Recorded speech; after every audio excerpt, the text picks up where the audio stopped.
Denne video der vil jeg vise, hvordan man laver opsætning på de undersider, man er ved at sætte billeder og tekst ind på. Lad os for eksempel på denne her hjemmeside tage den underside, der hedder om mig. Som man kan se nu, så har hjemmesiden en opsætning, hvor der er en kolonne i venstre siden her, der er lidt tekst i midten, og så er der den her book tid kolonne i højre side. Lad os prøve at gå ind i vores administrationssystem. Og det gør man ved at skrive sit hjemmesidenavn, efterfulgt af /wp-admin. Og her logger man ind med den brugernavn og adgangskode, I har fået tilsendt. Jeg klikker på sider, og så finder jeg den, der hedder om mig. Jeg trykker redigér. Og det man kan se herinde, det er, at dette stykke kode betyder, at her er der først en kolonne, der er 30% bred.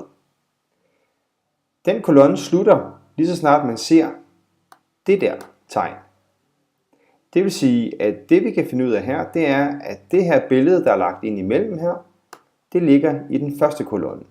Jeg skifter lige over på hjemmesiden igen, og igen kan man se, det her, det er kolonnen på de 30%. Vi klikker over i administration igen.